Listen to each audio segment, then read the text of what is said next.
बच्चों आज हम बात करेंगे पाइथागोरस प्रमेय के बारे में। पाइथागोरस प्रमेय किस त्रिभुज पर लागू होती है? समकोण त्रिभुज। समकोण त्रिभुज। तो एक त्रिभुज हम लोग ले रहे हैं बेटा, जिसकी भुजाएं कितनी है?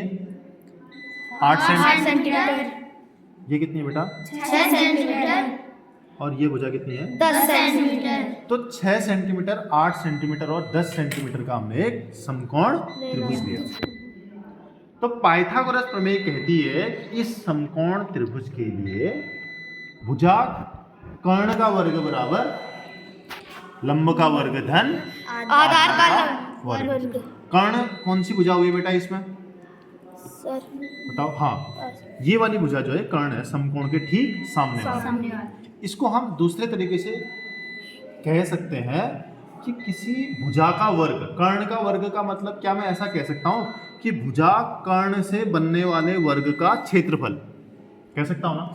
Yes sir. क्योंकि वर्ग का क्षेत्रफल क्या होता है बेटा? भुजा स्क्वायर होता है ना, भुजा का वर्ग। तो कर्ण से बनने वाले वर्ग का क्षेत्रफल कितना होगा बेटा? कर्ण का वर्ग होगा। Yes sir. लंब का वर्ग मतलब क्या हुआ? भुजा लंब से बनने वाले वर्ग का क्षेत्रफल। आधार का वर्ग मतलब क्या हुआ? भुजा आधार से बनने वाले वर्ग का क्षेत्रफल।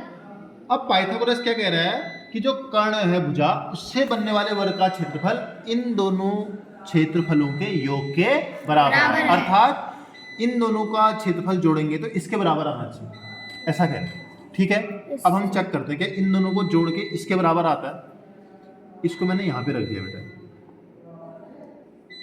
इतना स्थान कर दिया। अब बात आती है इसको कैसे बचे क्षेत्र में इसको आना चाहिए ना। अब रखने के लिए थोड़ा समस्या है, तो बेटा मैंने क्या कर दिया, इसके कट पीस कर दिए। बताओ ये जो क्षेत्रफल काटा है इस वर्ग के क्षेत्रफल के बराबर है कि नहीं? बताओ सर जो कट पीस है वो इस क्षेत्रफल के बराबर ही तो है ना? Yes sir. है कि ना? तो मैं इनका क्षेत्रफल कहूँ या इस वर्ग का क्षेत्रफल कहूँ, बराबर ही हुआ। Yes sir. अब इसके बाद हमने क्या कर दिया, इन छोटे छोटे जो कट पीस हैं इसको हम इसमें रखना शुरू कर देते हैं।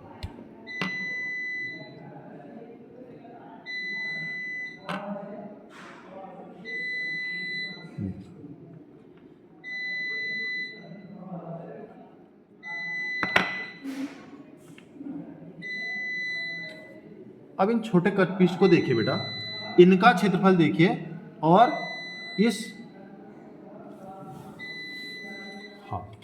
इन सब कट पीसों का जो क्षेत्रफल था वो इस वर्ग के क्षेत्रफल के बराबर था। Yes sir. अब अगर आप इस वर्ग का क्षेत्रफल देखिए और इस वर्ग का क्षेत्रफल देखिए, इन दोनों को जोड़ के क्या भुजा कर्ण से बनने वाले वर्ग के क्षेत्रफल के बराबर आया कि नहीं आया? Yes sir. आ गया ना? Yes sir. इससे क्या सिद्ध हुआ? इससे सिद्ध ये हुआ कि भुजा कर्ण से बनने वाले वर्ग का क्षेत्रफल बराबर लंब से बनने वाले वर्ग का क्षेत्रफल धन आधार से बनने वाले वर्ग का क्षेत्रफल है ना? तो इससे सिद्ध होगी पाइथागोरस प्रमेय, जिसका सिद्धांत क्या है? प्रमेय का स्टेटमेंट क्या है बच्चों? किसी समकोण त्रिभुज के लिए कर्ण का वर्ग बराबर लंब का वर्ग धन आधार का वर्ग।